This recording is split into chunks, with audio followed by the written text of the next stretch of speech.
Si Sai ay isang malungkot na walang silbing lalaki na binubuli ng lahat dahil sa pagiging hindi gwapo.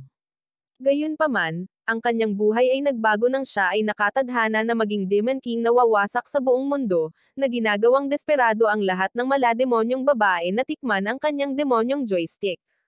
Nagsisimula ang lahat sa isang tiyak na maulan na gabi nang ihatid siya ng kanyang ina bilang isang sanggol sa harap ng isang simbahan, at nanalangin para sa kanyang kaligtasan.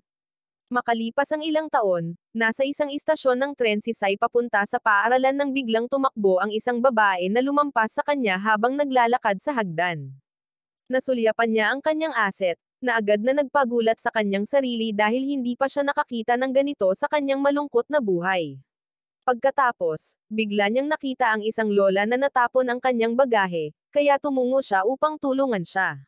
Ngunit habang ginagawa ito, ang matandang babae ay nagsimulang mahumaling sa kanyang mala Alden Richards na mukha, na ginawa niyang isaalang-alang ang pagiging isang jowa sa isang sandali.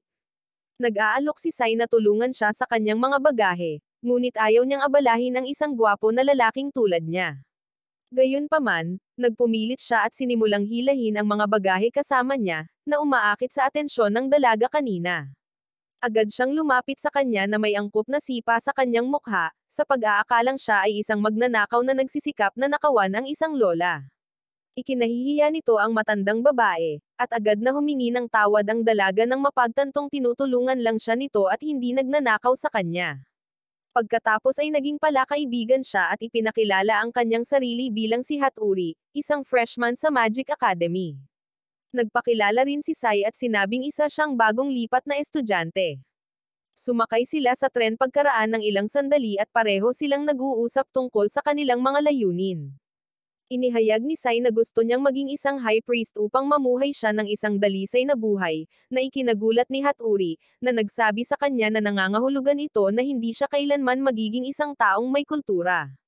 Nang makita ang kanyang desisyon, sinabi niya sa kanya na susuportahan niya siya, na mula sa isang pamilya na responsable sa pagprotekta sa empire mula sa mga demonyo. Napagtanto na mayroon silang ilang uri ng chemistry, nagpasya si Sai na makipagkamay sa kanya bilang isang kaibigan, ngunit inilabas ni Hatori ang kanyang espada at pinasumpa silang maging mabuting magkaibigan, at idinagdag na hindi nila bubuhayin ang isa't isa kung hindi nila matupad ang kanilang mga layunin. Pagkalipas ng ilang oras, dumating sila sa paaralan, at si Hatori ay tumungo sa klase habang si Sai ay pumunta sa infirmary para sa ilang pagpaparehistro. Ang manggagamot ng paaralan, si Tori, ay tinanggap siya at ipinakita sa kanya ang linya upang silang lahat ay masuri ng isang itim na pato, na mukhang sumisinghot ng bawal na gamit para mabuhay. Ang pato ay nagsimulang suriin ang kanilang pisikal na kondisyon, at hulaan ang kanilang hanap buhay sa hinaharap. Sa pag-abot sa turn ni Sai, habang ang ating bida ay umaasang makakakuha ng prediksyon ng High Priest, biglang sinabi ng pato na siya ang magiging Demon King, na ikinagulat niya. Iniisip niya kung ito ay kasalukuyang prank or isang biro, ngunit ang pato ay nagsasabi ng parehong bagay ng paulit-ulit, na nakakatakot sa lahat sa klase. Batay sa nakaraang kasaysayan ng isang kakilakilabot na Demon King na dating nabuhay, pakiramdam ni Sai na lahat ng kanyang mga ambisyon ay nasira na. Ngunit sinabihan siya ni Tori na huwag masyadong mag-alala tungkol dito. Gayunpaman, ipinaalam niya sa kanya na siya ay magiging target ng ilang mga relihiyosong panatiko sa paaralan na maaaring magplano na buhayin siya, or magtakda ng mga mapanganib na bitag para sa kanya. Dinala niya siya sa kanyang klase, bilang homeroom teacher, at ipinakilala siya sa buong klase, na nagkataong parehong klase ni Hatori. Nang makita siya, naging magulo ang klase dahil lahat sila ay natatakot na magkaroon ng kapahamakan ng sangkatauhan sa kanilang klase.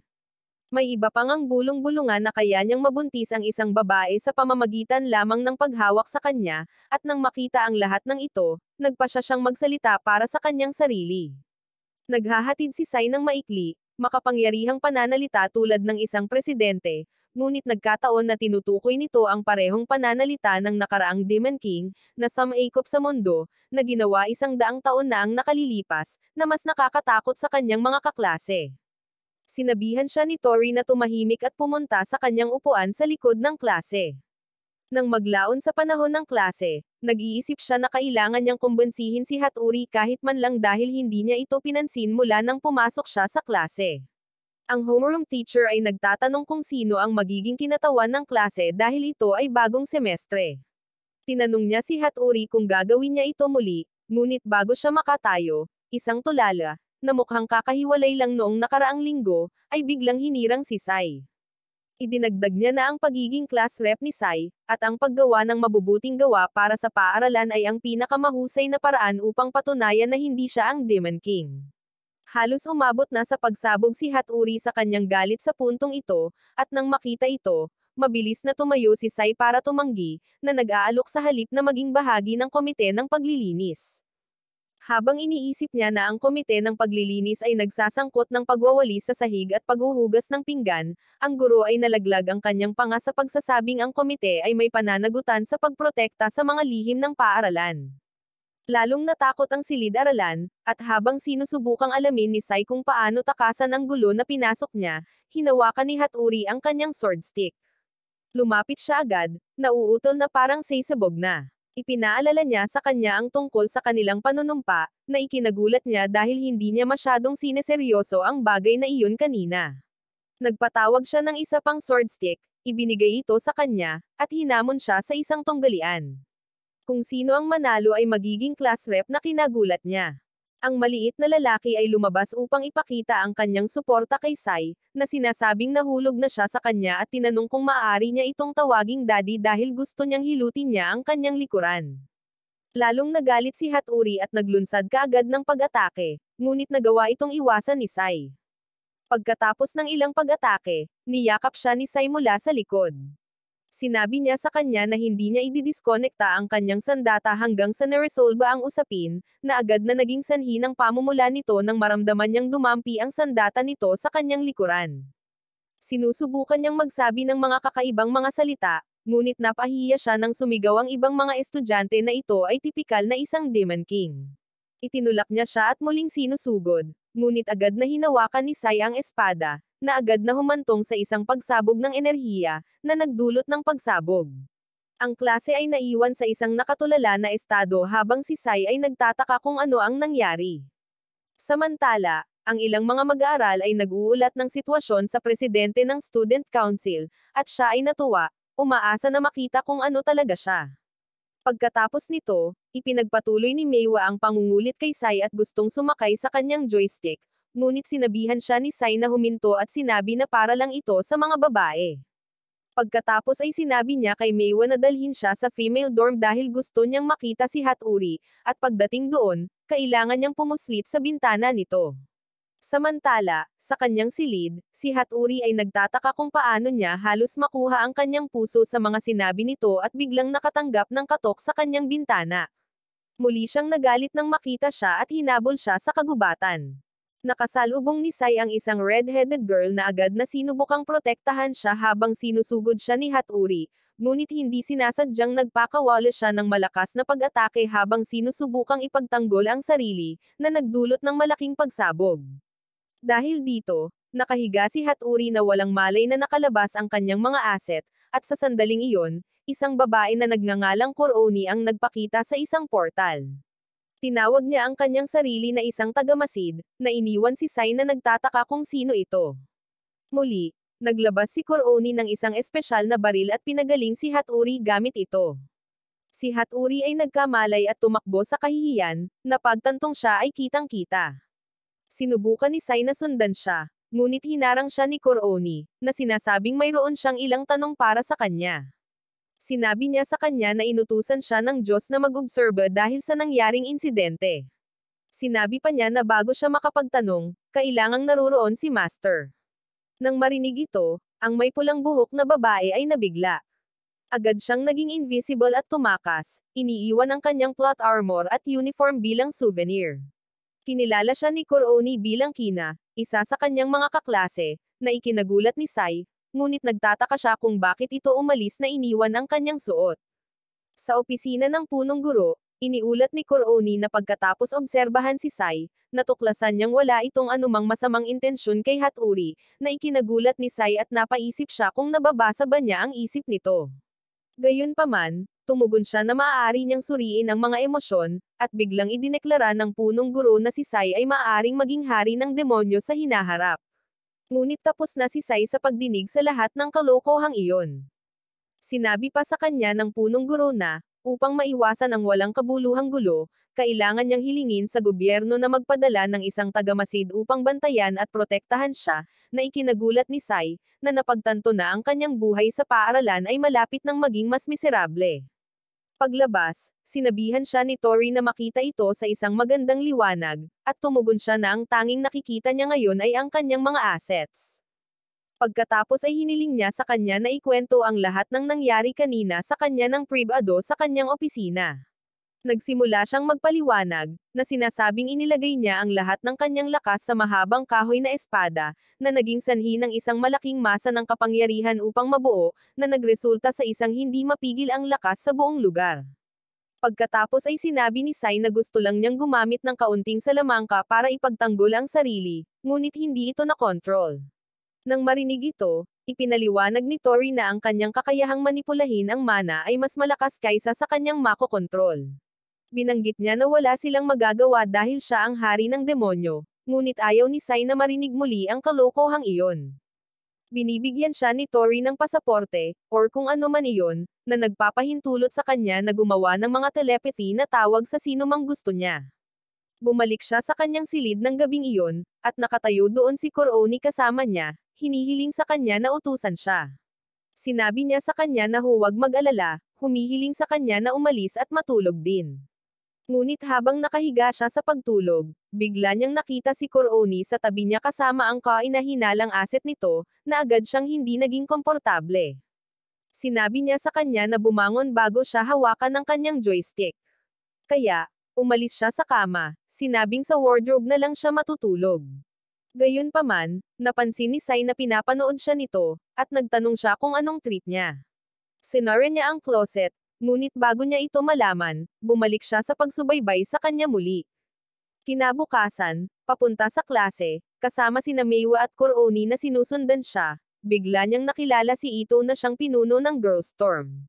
Sinabi niya sa kanya na sinabi sa kanya ni Koroni ang tungkol sa lahat ng nangyari noong nakaraang gabi at hinawakan ang kamay nito, sinabing napakagaan ng loob niyang makita siya ng personal. Pagkatapos ay sinabi niya sa kanya na dahil siya ang pinuno, alam din niya kung paano ibigay ito ng napakahusay, at maaari siyang pumunta kahit saan niya gusto. Umalis siya, at naramdaman ni Sai na may isang tao na sa wakas ay naiintindihan ang kanyang mga paghihirap. Makalipas ang ilang oras, pumunta si Sai sa banyo, at sinundan siya ni Koroni, na iniwan ang ibang mga lalaki na hindi sigurado sa laki ng kanilang asset. Samantala, sa banyo, inilabas ni Sai ang telepathy device na ibinigay sa kanya ni Tori at tinawagan si Ito upang sabihin sa kanya na gusto niyang makipag-ayos kay Hatori, ngunit ayaw niyang magdulot ng higit pang gulo sa pamamagitan ng pagpunta sa kanya. Agad na nag-alok si Ito na tumulong at sinabihan siyang pumunta sa likod ng bundok ng mag-isa sa tanghalian, ngunit sinabi niyang hindi ito papayagan ni Koroni. Tinanong ni Sai kung ano ang maaari niyang gawin tungkol sa stalker na iyon, at sinabi sa kanya ni Ito na maaari niyang i-deactivate siya sa pamamagitan ng paghila sa kanyang buntot. Kaya, pagkatapos ng tanghalian, si Sai ay patungo na sa likod ng bundok, ngunit sinusundan pa rin siya ni Koroni, kahit na sinabi niyang gusto niyang mapag-isa. Sa kanilang pagpunta, si Sai ay lihim na tumingin sa kanya sa likod, iniisip kung nasaan ang kanyang buntot. Gayunpaman, nahuli siya nito at tinawag siyang uhaw na talunan dahil sa pagtingin sa kanyang andis. Gayunpaman, habang sinusubukan niyang tumalikod sa kanya, ang kanyang palda ay nahanjinan, na nagpapakita ng maliit na buntot na hinahanap niya. Pagkatapos ay biglang, naramdaman ni Koroni ang isang kakaiba, malakas na mana na nagmumula sa loob ng kagubatan, at habang naghahanda silang lumaban or tumakas, nagpakita ang isang demonyong aso. Agad itong sumugod sa kanila, at mabilis na kinuha ni Koroni ang kanyang baril upang atakihin ito, ngunit ang bala ay nadurog sa mga ngiping bakal nito. Patuloy na hinahangad ng demonyong aso si Koroni, ngunit mabilis siyang iniligtas ni Sai bago siya lumipat sa langit. Pagkatapos, hinawakan niya ang halimaw at hinawakan ito ng mahigpit. Sa kalaunan ay nagpakawala siya ng isang spell at hinampas ito sa halimaw, na ginawa itong isang tuta. Nagtataka si Koroni kung paano niya ginawa iyon, at ipinaliwanag niya na siya kasi ang bida. Nang marinig ito, sinabi sa kanya ni Coroni na walang salamangkero ang nakagawa noon at sinabing i-record niya ito at iuulat ito. Maya-maya, nakarinig sila ng dagandong sa kagubatan, at mukhang si Kina iyon. Sinubukan ni Sai na kausapin siya, ngunit nawala siya muli sa kanyang invisibility skill. Si Coroni, na hindi siya matrace, ay pumunta upang kunin ang kanyang bag, ngunit inilantad lamang nito ang kanyang buntot, na mabilis na hinayla ni Sai, na nag-deactivate sa kanya. Agad na nagpakita si Ito at sinabi sa kanya na hindi na maaalala ni Coroni ang anumang nangyari kapag naon siya muli. Pagkatapos ay sinabi niya sa kanya na tutulungan niya itong makipag-usap kay Haturi para mabigyan niya ito ng kaliwanagan, na ikinatuwa ni Sai. Bago siya umalis, iminumungkahi ni Ito na sumali siya sa komite ng pagdidisiplina, at malugod siyang sumang-ayon dahil hindi ito tulad ng basura na naisip niya sa komite ng paglilinis kanina. Sa sandaling iyon, binibigyan niya ito ng mahiwagang gamot, na sinasabi niyang makakatulong sa kanila ni Haturi na maunawaan ang nararamdaman ng isa't isa at paputukan ito sa kanilang katawan. Si Sai ay medyo hindi sigurado tungkol dito dahil alam niya kung ano ang maaaring gawin ng baril sa isang Ginoo, ngunit sinabi niyang itatago niya ito kung sakaling kailanganin niya ito. Pagkaraan, muling isinaaktibo ni Sai si Coroni, at hindi niya napansin na may nangyari, dahil sa tingin niya ay tumitingin muli ang ating bida sa kanyang Andes. Sa sandaling iyon, biglang napansin ni Sai ang hairpin na minsang ibinigay niya sa isang babae noong bata pa siya kasama si Kina, at agad niya itong hinabol, iniisip kung siya ba ang babaeng iyon. Hindi sinasadyang nabangga niya ito, at nahulog ito sa kanya ng walang damit, na nakakahiya sa kanya. Gayunpaman, tumanggi siyang bumangon mula sa kanya dahil ayaw niyang makita nito ang kanyang eksklusibong nilalaman, na ginawa itong maling interpretasyon ni Coroni bilang muling pagwawalang galang ni Sai sa babae. Nagbanta siyang isusumbong siya, at bumaling ito kay Kina para sabihin sa kanya na wala siyang kasalanan, ngunit pumayag siyang gawin iyon kung pipiliin niyang maging kaibigan niya, ngunit may mga benepisyo, na ikinagulat niya. Samantala, pabalik sa dorm ng mga babae, tinawagan ni Ito si Haturi upang ipaalam sa kanya ang tungkol kay Sai, ngunit nagsinungaling siya tungkol sa kung paano sila nagbanta na mamagitan para sa kanya. Nagalit si Haturi dito at sinabi kay Ito na aayusin niya ito minsan at para sa lahat. Pagkatapos ng tawag, naging mapang-uyam si Ito, dahil ito ang plano niya sa lahat ng panahon na gawin ang magiging hari ng demonyo na maging errand boy niya. Naalala tuloy ni Ito noong siya ay nagkaroon ng magandang relasyon sa kanyang nakatatandang kapatid noong bata pa siya. Gayunpaman, napaslang ang kanyang kapatid sa labanan, at kinailangan niyang pumasok bilang head upang pasanin ang mga responsibilidad ng kanyang pamilya. Ang kapatid na lalaki ni Ito, na naging undead na ang kanyang ulo ay nakatago sa formalin sa isang garapon, ay nagsabi sa kanyang kapatid na babae na siya ay naging isang masamang babae, ngunit sinabi niya sa kanya na itikom ang kanyang bibig at iwanan siya. Sinabi niya na ang mga kapangyarihan ni Sai ay tumutugma sa mga hinahanap ng mga dark mages, at dahil siya ang magiging hari ng demonyo at sisirain ang mundo sa hinaharap, kailangan niyang makuha ang kanyang mga kamay sa kanya anuman ang mangyari. Kinabukasan, sabay na naliligo sina Sai at Meiwa, at hindi mapigilan ni Meiwa ang pagtingin sa kanya na parang baliw. Pinuri niya ang diskarte ni Sai sa ngayon sa pang-akit sa pampublikong pinuno ng paaralan, at pagkatapos ay dinaig siya. Si Sai ay nanonood ng walang pagtatanggol, dahil walang paraan na lalabas siya sa gulo na ito sa hindi pagkakaunawaan.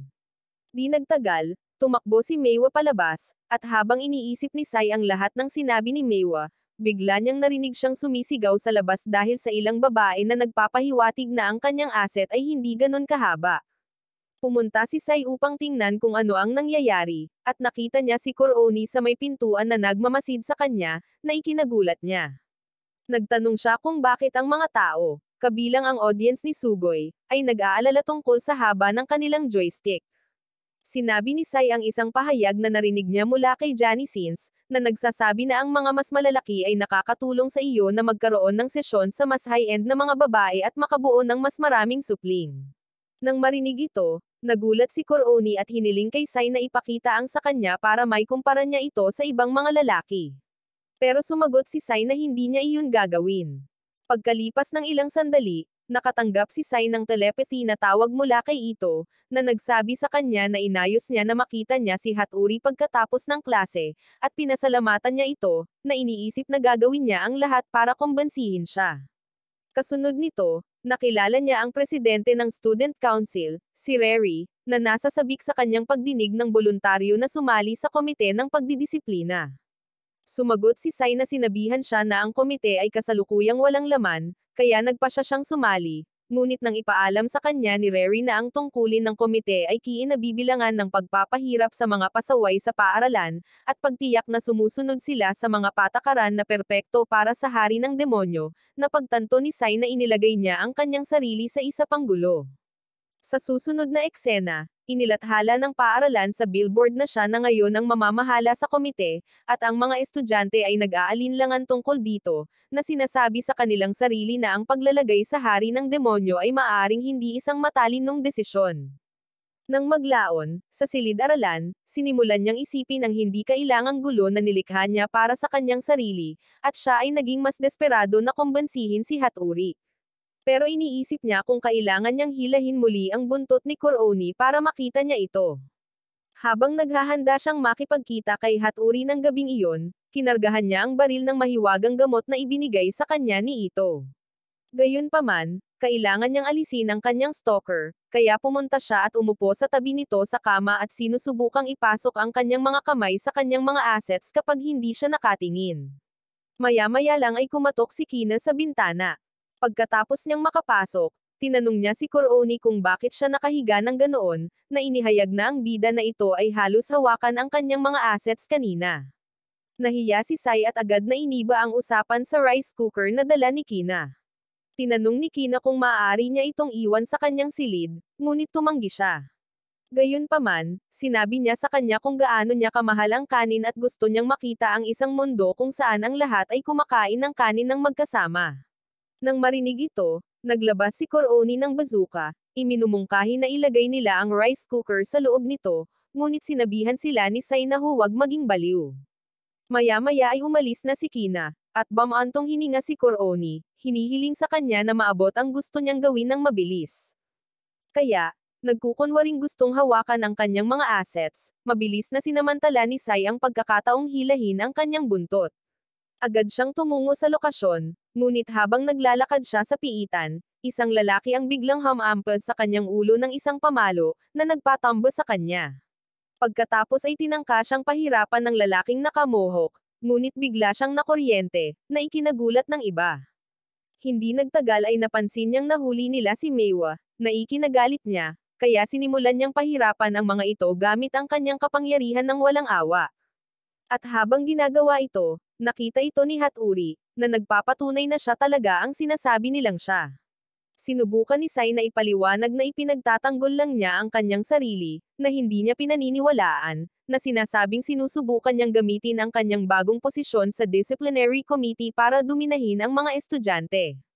Pagkatapos ay nagsimula siyang maglakad patungo sa kanya, naghahanda na labanan siya, at nang makitang siya ay isang hindi open-minded na hindi handang makinig sa kanya, inilabas niya ang baril ni Ito upang paputukan ito sa kanyang direksyon. Gayunpaman, nakakagulat niyang napagtanto na ang mga gamot ay wala doon. Samantala, agad na pinasabog ni Hatori ang isang smoke bomb at tumakas, na nagsasabing titipunin niya ang mga laban sa kanya at haharapin siya. Samantala, si Ito, na nanunood mula sa kanyang silid sa pamamagitan ng bowl ang kristal, ay nagulat sa nangyari at nagtataka kung paano nawala ang gamot.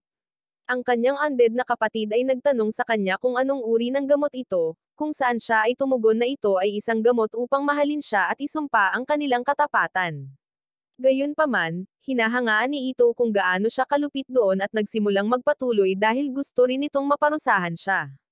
Kinabukasan, nag-anunsyo si Hatori na ang isang utos ay ginawa upang pigilan si Sai, na nagbabalak na sakupin ang mundo sa pamamagitan ng unang pagkuha sa paaralan.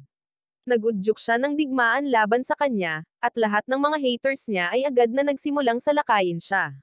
Sinubukan niyang tumakas, ngunit hindi nagtagal ay tumawid siya sa landas, at nilapitan siya ni Hatori gamit ang kanyang espada na handang wakasan siya. Sa sandaling iyon, biglang nagpakita at namagitan si Kina para kay Sai, sinabing alam niya kung paano siya nagustuhan ni Hatori, kaya dapat nilang subukang tapusin ang kanilang away at maging magkaibigan. Nagulat ang ibang mga estudyante nang marinig ito at naramdaman nilang pinagtaksilan sila na sinasali lang sila ni Hatori sa ilang away ng magkasintahan, kaya nilalabanan din nila siya. Habang naghahanda sina Sai at Hatori na lumaban, sumenya si Kina kay Koroni, at inilunsad niya ng bigas ang eksena ng labanan, na nagpapasaya sa lahat, kaya natupad ang pangarap ni Kina. Kasunod nito, sinusuri ni Koroni ang bigas at nakita ang black magic sa loob nito, na maaaring magpasumpa ng katapatan sa ibang tao. Nagkataong tinanggal ni Kina ang mga gamot sa baril nang bumisita siya noong nakaraang araw at ginamit ito sa paghahanda ng bigas na inilunsad. Nagpagulat ito kay Sai habang iniisip kung alam na ba ni Kina ang plano ni Ito. Samantala, ang ilang mga babaeng estudyante sa ilalim ng impluwensya ng gamot ay sumalakay sa silid ni Ito at nagsimulang hawakan siya para sa isang mapanganib na sandali. Kinabukasan, sa panahon ng mana control class, hiniling ni Tori sa lahat ng estudyante na magpares, at nang bumaling si Sai kay Meiwa, mabilis siyang nag-opt out, na nagsasabing hindi siya kwalipikadong maging partner niya. Samantala, pinagmamasdan siya ni Ito mula sa malayo at naging mas determinado siyang kunin ang mga kamay niya habang papalayo siya. Pagkatapos, nilapitan ni Hatori si Sai, sinabing hiniling siya ng guro na maging kaparehan niya, na ikinatuwa niya dahil sa una ay akala niya ay itatapon siya sa pangalawang pagkakataon. Sa pagsisimula ng pagsasanay, sa bawat isa ay naghahagisan ng mga bola ng mana sa kanilang mga sarili, ipinaliwanag ni Hatori ang lahat ng kailangang malaman ni Sai at ipinasa sa kanya ang bola, na hinihiling sa kanya na maging banayad sa kanya para hindi niya ito masaktan. Sinabi ni Sai sa kanya na siya ay magdadahan-dahan, ngunit kapag ibinalik niya ang bola, ang buong field ay sumabog, na nagbibigay sa amin ng isa pang pagtingin sa kanyang asset. Nakaramdam siya ng kakilakilabot na nangyari ito muli, at dumating si Tori upang sabihin sa kanya na si Hatori ay nahimatay lamang sa pagkabigla ngunit hindi nasugatan. Sinabi niya sa kanya na kakailanganin niya ng maraming disiplina sa pag-iisip upang makontrol ang kapangyarihang iyon, at tinanong siya kung magsasanay siya sa self-discipline room chamber. Nang marinig ito, sumabad si Meiwa, sinabi na ang silid ay kasumpa-sumpa para sa mga taong pumupunta roon at hindi na muling bumabalik ng buhay, ngunit pinatahimik siya ni Tori bago siya makasalita pa. Sinabi niya kay Sai na hindi niya kailangang mag-alala dahil ito ay tulad ng Zen meditation. Bumalik siya sa kanyang silid at nagsimulang mag-impake para sa mahigpit na pagsasanay. Sinabi sa kanya ni Koroni na sasamahan siya para patuloy niya itong obserbahan. Samantala, sa silid ni Ito, siya ay nagpakita ng seryosong tingin, na nagudyok sa ulo ng kanyang kapatid na tanungin siya kung ano ang mali. Sumagot siya na pupunta si Sai sa mental self-discipline chamber, kaya nag-iisip siya ng paraan para mapakinabangan ang pagkakataong ito para makuha ang gusto niya. Muli siyang tinawag ng kanyang kapatid na masama, ngunit sinabi niya sa kanya na tumahimik. Pagkatapos ay naaalala niya ang sinabi ng kanyang ina kung paano siya nasawi ilang taon na ang nakalilipas. May natuklasang misteryoso ang kanyang kapatid sa panahon ng investigasyon, ngunit nasawi siya bago niya ito maiulat. Kaya kinailangan ng gobyerno na gumamit ng necromancy para tanungin siya, ngunit nalaman nilang wala siyang maalala. Naging sanhi ito ng konklusyon ng gobyerno na tiyak na siya ay natakot at wala ng buhay, na nagdulot ng kahihiyan sa pamilya ni Ito. Hindi nagtagal ay nakarating si Sai sa silid at nagpaalam kay Koroni sa pagpasok niya dahil kailangan niyang pumasok mag-isa. Ngunit laking gulat niya nang ma-realize niya pagkaraan ng ilang segundo na kasama niya si Koroni. Habang nag-uusap sila, may nakita siyang isang pakete na nakasabit sa ere, kaya sinubukan niyang kunin ito, para lang mahawakan ang munting asset ni Kina, na ikinahihiya nilang dalawa. Sinabi ni Kina sa kanya na naisip niya na maaaring gutom siya, kaya nagpasya siyang dalhan siya ng kanin, ngunit isinara ang pinto bago siya makaalis. Samantala, nilapitan ni Ito ang chamber gamit ang mga bala na may ilusyong magic imbued, na plano niyang gamitin kay Sai kapag naabot niya ang astral state sa panahon ng kanyang pagninilay-nilay, para malinlang siya nito na isumpa ang kanyang katapatan sa silid. Nakasandal si Sai sa pader habang ang dalawang babae ay nakakapit sa kanya. Ang kanyang likod ay may mahinang bahagi sa dingding, at sa pagtanggal ng mga laryo doon, nakagugulat siyang nakahanap ng mapa ng kayamanan. Gayunpaman, hindi niya ito gaanong iniisip, at humiwalay siya sa dalawang babae upang simulan ang kanyang pagmumuni-muni. Sa sandaling iyon, sumabad si Kina upang sabihin sa kanya na siya ay di na makapigil at malapit nang mabasa sa kanyang katawan. Binibigyan siya ni Sai ng waterproof bag para gamitin, pero tinatanggihan niya. Kaya't ipinaalam sa kanila ni Kuroni na maaaring magbanyo si Kina sa kanyang bibig dahil maaari niyang i-convert ito sa loob ng enerhiya, na nag-iiwan sa kanila na magtanong kung maayos ba ang kanyang ulo. Mas lalo pang nadiin si Kina, at sinimulan niyang kalampagin ang pinto gaya ng pagkalampag nila sa jowa mo tuwing gabi. Mula sa labas, iniisip ni Ito kung si Saiba ay hindi na matatag sa pag-iisip at hindi na ito makayanan. Nangangatuwiran siya na ito ay mas nakakabuti pa, kaya binuksan niya ang pinto, umaasang sumunod kaagad sa katapatan nito. Ngunit laking gulat niya nang isang halos walang damit na babae ang tumakbo, na parang hindi na niya kinaya ang puwersa nito. Gayunpaman, nakita niya ang mapa ng kayamanan at kinuha ito. Nagulat siya nang makita niya ang nilalaman nito at sinabihan si Sai na aalis siya dala ito. Ibinalik niya ito sa kanyang kapatid upang tanungin siya tungkol dito dahil ito ang kanyang sinulat, ngunit sinabi nito sa kanya na wala siyang maalala. Kinabukasan, nanatiling balisa si Ito tungkol sa mapa habang iniisip niya kung nagsisinungaling ang kanyang kapatid or hindi. Pagkatapos, isang kakaibang babae ang lumapit sa kanya upang makiramay sa kanya na hindi niya magawang maging kanyang kampa ng Demon King, na kinagulat niya. Nagtataka si Ito kung sino siya, naghihinala na hindi siya estudyante. Ngunit ang sagot ng dalaga ay may permiso siyang pumasok sa paaralan bago lumakad palayo. Sa sandaling iyon, bigla siyang nakarinig ng kaguluhan na nangyayari, at nang pumunta siya upang suriin ito, nakita niya ang mismong mapa na kinuha niya, na ipinakita sa screen. Mabilis siyang bumalik sa kanyang silid at napagtanto na wala na ang mapa kung saan niya ito inilagay. Sa parehong oras, nalaman ni Sai at Kuroni na ang mapa ay naipakita sa buong paaralan, at agad silang naghinala na si Ito ang gumawa nito. Samantala, ang Student Council ay nagpupulong tungkol dito, at kinilala nila ang minarkahang lugar sa mapa bilang ang lugar na inabandona sa nakaraang Great War. Kinalaunan ay inakusahan ni Ito si Sai na gumawa ng kalokohang ito upang ang mga estudyante ay makontrol ng kasakiman sa pangangaso ng mga kayamanan. Itinoon ni Kuroni ang kanilang atensyon sa salarin na nagdidikit ng mga kopya ng mapa sa paligid ng paaralan, ito ay walang iba kundi si Kina. Tinanong ni Ito kung ano sa tingin niya ang ginagawa niya, at sumagot siya na binibigyan lang niya ang mga mag-aaral ng kinakailangang impormasyon para makapagsimula silang manghuli ng mga kayamanan. Nakipagkita si Sai kay Reri pagkatapos nito dahil lumala ang usapin, dahil ang ilang mga estudyante ay nagtungo sa lokasyon at bumalik na may mga sugat. Sinabihan siya ni Reri na magbigay ng anunsyo para sa babala ng komite ng pagdidisiplina laban sa sinumang mag-aaral na manghuli ng kayamanan, or sila ay parurusahan.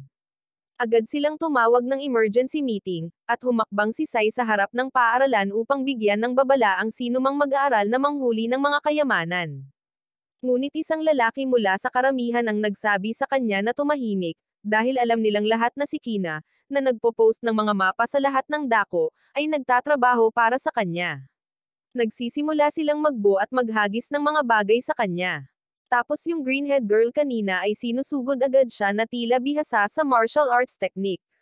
Hinawakan niya ang kanyang leeg at sinabi sa kanya na ipahayag ang kanyang pagtanggap na pumunta at suriin ang lokasyon mismo, upang patunayan na hindi niya itinakda ang lahat. Maya-maya ay lumayo siya, at si Ito ay tumakbo sa pinangyarihan upang tanungin kung sino siya. Ipinakilala niya ang kanyang sarili bilang Tiroya, iniwan si Ito na nag-iisip kung saang kagubatan sa Pinas siya nagmula. Nakatagpo muli ni Sai si Reri, at sinabi niya sa kanya na kailangan lang niyang imbestigahan ang lokasyon at bumalik kaagad. Pero hinala ni Sai na may tinatago siya. Kasunod nito, sinimulan ni Sai, Kuroni, Meiwa, at Tiroya ang kanilang pakikipagsapalaran sa hindi alam na lugar. Habang sinusuri nila ang mapa, nakita nila ang pangalang Yamato Boichiro na nakasulat dito at nagtataka kung sino iyon. Hindi nagtagal ay pumasok sila sa piitan at nakita ang mga libingan ng mga nasawi na mandirigma mula sa huling Great War. Iminumungkahi ni Sai na suriin muna nila ang libingan ni Yamato Boichiro dahil nakasulat ito sa mapa. Sa sandaling iyon, Nakita ni Coroni ang ilang ginamit na mga bala at nagkomento na maaaring may labanan dito, kung saan sinagot ni Sai na wala silang paggalang sa mga nasawi. Kakaiba kay Tiroya ang marinig ang basurang ito mula sa isang Demon King, ngunit mariing sinabi ni Sai na hindi siya ang Demon King, at hindi rin niya planong maging isa. Si Tiroya ay nagsimulang kumilos tulad ng isang babaeng talunan at nagsasabi ng ilang walang kabuluhang mga bagay sa kanyang mukha. Sa sandaling iyon, inilabas ni Sai ang kanyang baril at itinutok ito sa kanyang direksyon, na ikinagulat nila, dahil sa tingin nila ay papasabugan ni Sai ang kanyang walang silbing mukha. Ngunit agad nilang napagtanto na may halimaw sa likuran nila. Samantala, si Hatori ay pumasok na parang hindi sanay na magnanakaw sa silid ni Sai at nakita si Kina na mahimbing na natutulog doon, ngunit hindi niya nakita si Sai kahit saan. Ginaising niya si Kina at tinanong kung mayroon siyang ideya tungkol sa kinaroroonan ni Sai, kung saan ibinunyag ni Kina na lumabas siya kasama si Coroni, Meiwa at isang iba pang babae na nagngangalang Tiroya. Nang marinig ang pangalang Tiroya, lumabas kaagad si Hatori dahil napakasama nito. Kasabay nito, sa piitan, inilabas ni Tiroya ang kanyang espada at sinugod ang halimaw, ngunit sa halip ay tinaboy siya. Kaya, nakiusap siya kay Sai na ipaghiganti siya. Kahit na wala siyang planong gumawa ng anumang hakbang, agad siyang tumayo, ipinahayag na kahit na siya ay dumating lamang upang imbestigahan ang labyrinth, nagbago na ang kanyang isip. Nagpaputok siya sa halimaw, agad itong tinapos. Nasa sabik si Tiroya at tumalon sa kanya habang pilit niyang inaalis ang mabahong aset nito sa kanyang leeg. Bumagsak siya sa lupa para lang mahanap ang libingan ni Yamato Boichiro sa harapan niya. Agad niyang sinimulan ang paghahanap sa libingan at nakakita ng isang recorder ng toy doll doon. Tinutugtog niya ito, at binibigyan nito si Sai ng direksyon kung paano ito gagamitin. Samantala, nakikita rin ito ni Ito sa pamamagitan ng kanyang crystal orb, at habang iniisip niya kung ano ang device na iyon, ipinakita ni Kina ang kanyang sarili. Pagkatapos ay sinabi niya kay Ito na kailangan din nilang pumunta sa eksena, na maaaring makatulong sa kanya na makahanap ng higit pang impormasyon tungkol sa misteryosong pagkasawi ng kanyang kapatid. Nakita niyang magandang ideya ito at pumayag na pumunta kaagad, ngunit habang tinatahak ni Hatori ang pinakamaikling ruta patungo sa labyrinth, umaasang maabutan niya si Sai at ang iba pa ng mabilis, nahulog siya sa isang hukay. Hindi nagtagal ay nakarating si Sai at ang kanyang koponan sa isang abandonadong kastilyo, at habang binabagtas nila ito, biglang narinig ni Meiwa na gumalaw ang isa sa mga estatwa ng kabalyero, ngunit pinagwalang bahala ito ni Sai. Gayunpaman, biglang umatake ang isa, ngunit nagawang talunin ito ni Sai, kaya mahinahon itong lumayo. Pagkatapos ay nakahanap sila ng screen na nagsasabi sa kanila ng susunod na lugar na pupuntahan, at pagkatapos, dinadala sila ni Coroni sa hot spring gamit ang kanyang kakaibang tool na nakuha niya mula sa Lazada. Nang makita ang tubig, pumasok si Sai at nagsimulang maghanap sa paligid para sa anumang potensyal na panganib, ngunit tila hindi sila pumunta dito para sa parehong layunin. Nakikita ito ni Tiroya bilang isang pagkakataon, kaya lamusong siya sa tubig at tumalon kay Sai gamit ang kanyang walang suot na katawan, idiniin ang kanyang mga nakakatuwang aset sa inosenteng bidang lalaki. Samantala, si Hatori, na nahulog sa hukay kanina, ay mahimalang napunta ang sarili dito. Kaya, napansin niya ang dalawang ito na naglalaro ng magaspang sa tubig, hindi namamalayan na ito ay sina Sai at Tiroya. Agad niyang inaatake ang mga ito gamit ang kanyang espada dahil hindi siya maaaring magkaroon ng ilang mag-asawang umaapi sa kanyang sarili. Gayunpaman, bigla niyang napagtanto na ito ay si Sai sa himpapawid, na nagpahiya sa kanya habang mabilis niyang tinatakpan ang kanyang mga aset. Pagkatapos ay binalaan niya si Sai na layuan si Tiroya, na sinasabing siya ay isang ahente ng imperial, na ikinagulat niya. Di nagtagal, nagsimula sina Tiroya at Hatori ng isang tipikal na away ng mga babae, at habang narito, napansin ni Sai ang isang halimaw mula sa malayo. Agad na sinusugod ng halimaw ang dalawang babae, ngunit mabilis na iniligtas ni Sai si Hatori habang tinatamaan ang beast. Tumatakbong muli ang halimaw patungo sa kanya, ngunit nang halos kagatin siya nito, bumagsak ito at nakatulog, na ikinagulat ni Sai, na ngayon ay iniisip na ang kanyang dugo ay pampakalma. Nakaramdam ng kakilakilabot si Tiroya na pinili ni Sai si Hatori kaysa sa kanya, at siya ay tumakbo. Ngunit bago siya umalis, Inihagis niya sa kanya ang isang susi, na sinasabi sa kanya na kunin ang pamana ng Demon King at masawi na lang. Sa sandaling iyon, dumating sina Ito at Kina, at isiniwalat ni Ito na siya ang naging dahilan ng pagkakatulog ng hayop. Nalaman nilang na-deactivate ni Tiroya si Kurooni kanina, at tinanong ni Hatori si Ito kung bakit siya andito. Hinihiling ni Ito na ipakita nila sa kanya kung ano ang natuklasan nila sa ngayon, kaya inilabas nila ang manika, ang screen, at ang susi na ibinigay ni Tiroya kay Sai. Nakilala ni Ito ang dalawa sa mga item, at habang pinipihit niya ang susi para makita kung ano iyon, biglang bumukas ang isang teleportation portal. Nahulog siya dito, nagulat ang iba, at sinundan nila siya bago magsara ang portal, na humantong sa kanila sa isang hindi kilalang lugar. Sa sandaling iyon, nagpakita si Rary kasama ang iba pang miyembro ng Student Council, at binabati niya sila sa pagpasa sa pagsusulit, na ikinagulat nila. Nag-alok si Rary na ikis si Sai bilang gantimpala, ngunit hindi ito pinapayagan ni Hatori, kaya sinigawan niya si Rary, hinihiling na malaman kung ano ang ibig sabihin ng lahat ng ito. Gayunpaman, sa sandaling iyon, nagsimulang tumakbo si Ito patungo sa higanteng istruktura ng gusali sa harap nila, na agad na nag-aalerto kay Rary. Agad na sinubukan ni Sai na sundan siya, ngunit hinarang siya ni Rary, na sinasabing ito ay mapanganib. Inihayag niya na sila ay nasa pinakamababang antas, na dating base ng Demon King. Sa loob, hindi sila dapat makipag-ugnayan dito. Hindi nagtagal ay nakarating si Ito sa base at ipinasok ang susi sa selyo. Pagkatapos ay inis niya ang kanyang kamay sa screen at isinaaktibo ang selyo kasama ang manika, na agad na nagpatawag ng dragon, na tinatakot siya. Tinanong ng dragon si Ito kung siya ay kwalipikadong kontrolin siya, na sinasabing maaaring kailanganin niyang tapusin siya kung hindi. Nang makita ito, sinubukan ni Sai na iligtas siya, ngunit pinigilan siya ni Rary, sinabing hindi dapat malaman ng dragon na siya ang Demon King. Sa sandaling iyon, biglang nagsimulang makita ni Ito ang alaala kung paano nakilala ng kanyang kapatid ang isang tiyak na lalaki, na nanlinlang sa kanya na burahin ang kanyang mga alaala para sa kanyang sariling layunin at pagkatapos ay sinakal siya hanggang sa masawi. Si Ito ay nagsimulang umiyak nang mapagtanto niya na ang kanyang kapatid ay hindi kailanman naging duwag, tulad ng ipininta nila sa kanya. Nagtataka si Sai kung ano ang nangyari, at iminumungkahi ni Kurooni na ang ilang catalysta ay dapat na nag-activate ng dragon upang palitan ang ilang mga alaala na naitala sa loob nito. Sa sandaling iyon, sinabi ni Sai na nagpasya siyang iligtas si Ito, ngunit sinabi sa kanya ni Rary na hindi. Gayunpaman, iginiit niya, at tumugon si Rary na nangangahulugan ito na kailangan muna niyang dumaan sa kanya. Nakatama siya ng ilang hit, at sinubukan siya ni Hatori na atakihin, ngunit sinabi ni Rary sa kanya na nangangahulugan ito na tinutulungan niya si Sai na maging Demon King. Sumagot si Hatori na nakapagdesisyon na siya, at kung dumating ang panahong iyon na magiging totoong Demon King si Sai, tatapusin niya ito gamit ang sarili niyang mga kamay. Gayunpaman, pinatahimik siya ni Sai bago niya simulan ang pag-iisip na iyon ay ilang kabayanihan na pahayag, na nagsasabing hindi siya magiging Demon King at gusto lang niyang iligtas si Ito. Pinilit niyang lumabas at tumungo sa dragon. Iniligtas niya siya at pinasuko ang dragon sa proseso. Ang dragon, na humanga na siya ay malakas, ay nagtanong sa kanya ng kanyang pangalan, at pagkatapos sabihin ito sa kanya ni Sai, ipinakilala ng dragon ang kanyang sarili bilang Pitong. Sinabi sa kanya ni Sai na mayroon siyang isang kakilakilabot na pangalan.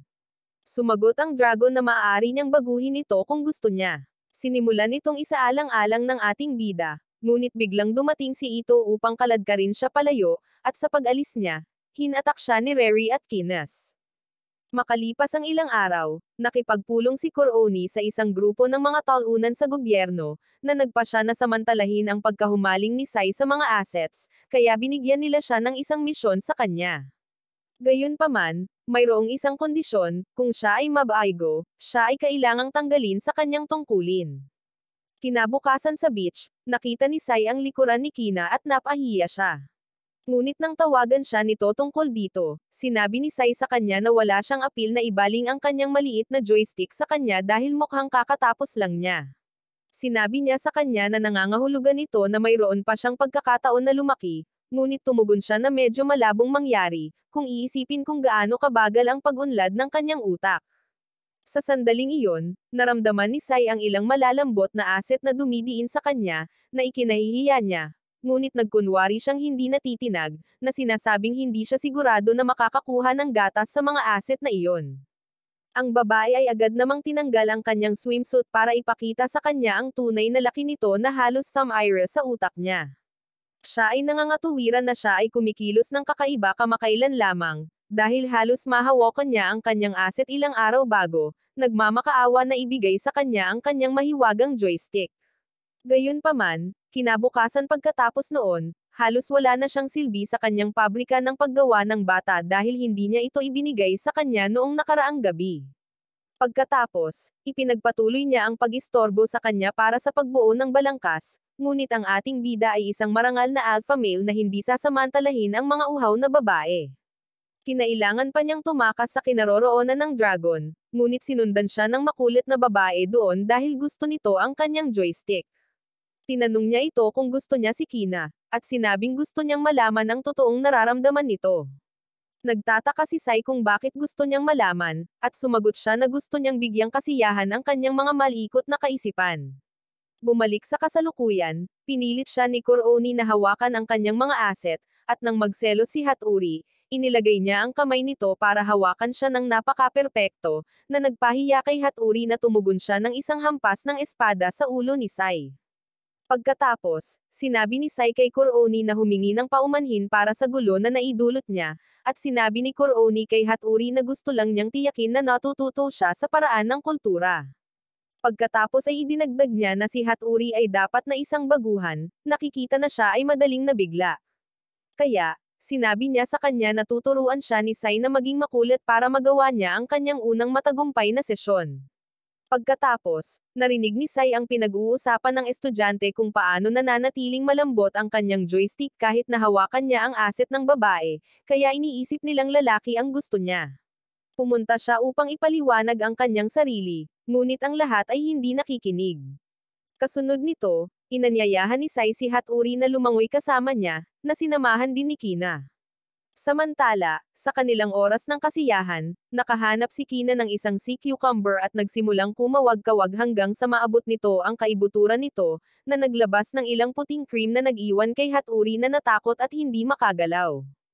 Maya-maya, habang nag-uusap sina Sai at Hatori, na halos hindi mapakali si Hatori, biglang ibinaba ni Kuroni ang kanyang swimsuit. Nahiya si Hatori at agad na lumangoy palayo.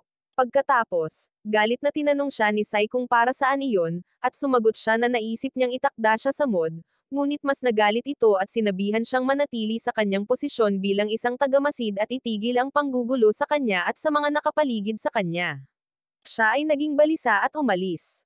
Kinagabihan, pabalik mula sa dalampasigan, naramdaman ni Sai na pinagmamasdan siya, ngunit hindi niya alam kung kanino.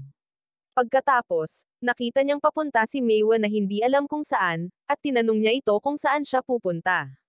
Sinabi sa kanya ni Meiwa na ito ang kanyang bayan, kaya gusto niyang bisitahin ang kanyang pamilya. Idinagdag niya na mayroong isang alamat tungkol sa Demon King sa islang ito, na nag-udyok kay Sai na tanungin kung tungkol saan ito. Ibinunyag ni Meiwa na ang dahilan kung bakit noong una ay ayaw nila siyang pumunta sa Seaside School ay dahil sinasabi ng alamat na kapag nabuhay ang Demon King, isang halimaw ang lalabas mula sa gitna ng dagat, ngunit isang bayani ang darating upang pigilan ito. Pagkatapos ay sinabi niya na sinasabi rin na ang parehong bayani na ito ang tatalo sa Demon King. Iniisip ni Sai na lahat ito ay kalokohan mula noong umiral ang Demon King 100 taon na ang nakakaraan, at ito ay tiyak na ginawa lamang ng mga walang pag-asa na mga tao sa isla na naghahanap ng isang bagay na pagtitiwalaan. Makalipas ang ilang oras, lumabas siya ng party para imbestigahan kung sino ang maaaring sumusunod sa kanya. Habang papalabas siya, sinalubong siya ni Kuroni para sabihin sa kanya ang parehong bagay. Sinabi niya sa kanya na gusto niyang sundan ang especially iya, at agad na inilabas ni Kuroni ang isang mana detection device.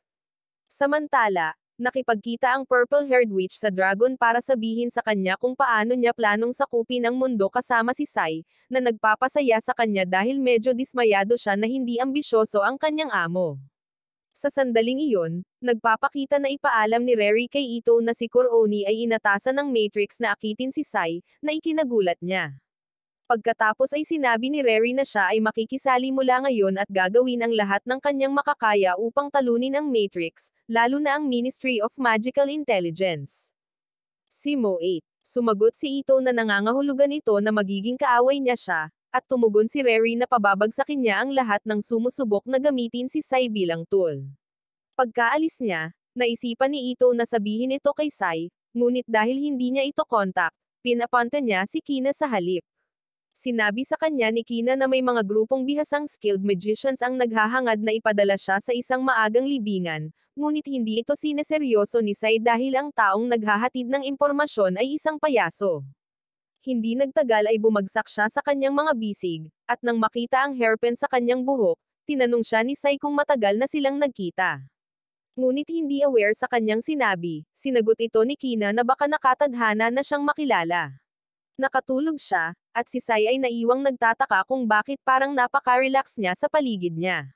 Sinubukan ni Sai na kumuha ng pagkakataon na ikis siya, ngunit nahuli niya ito at nagpa siya na gawin ito sa halip.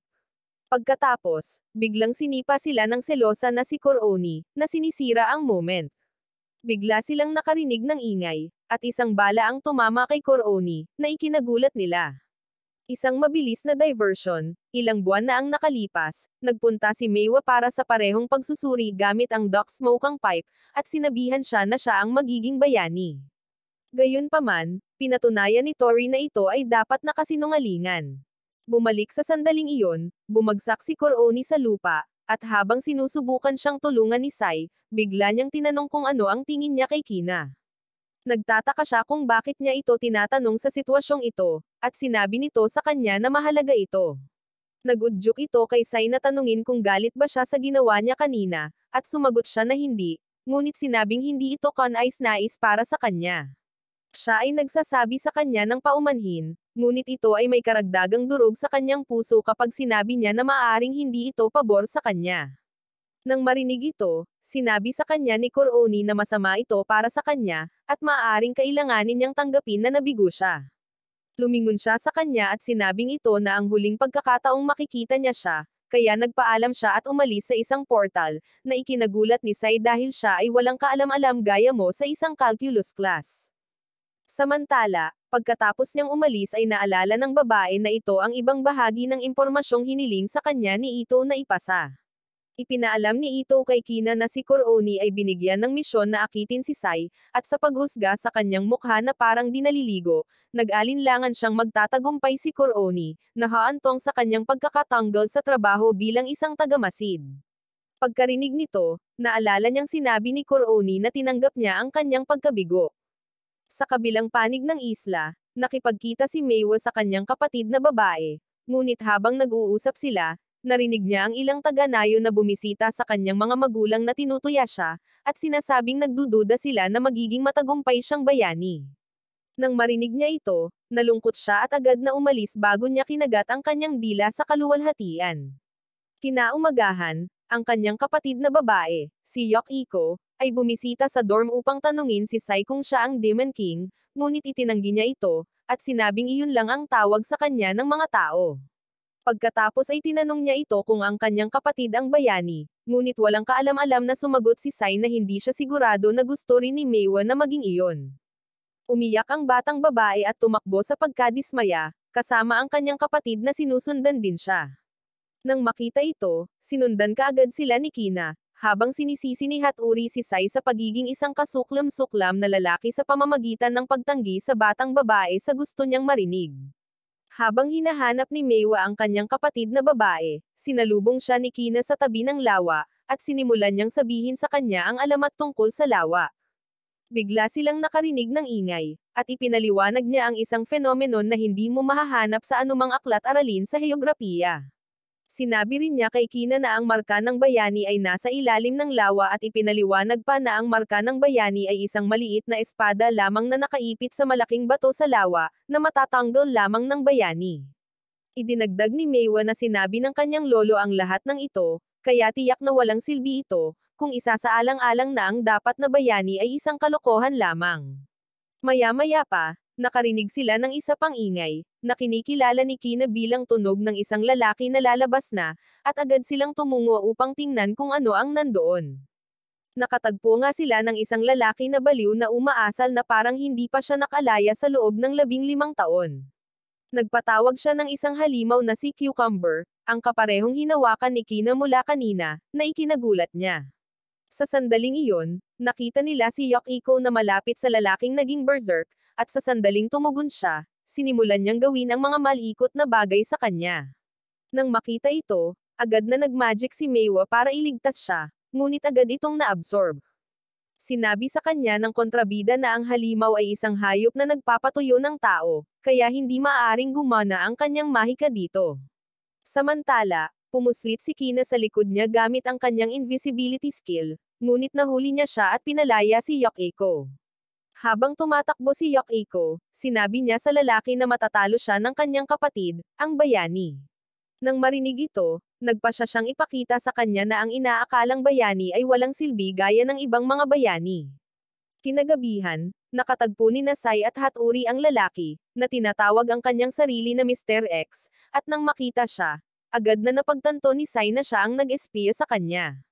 Nagawa nilang iligtas si Kina at Yukiko mula sa kanya, at habang papunta si Sai upang labanan siya, sinabi sa kanya ni Kina na hindi siya dapat makipaglaban sa kanya.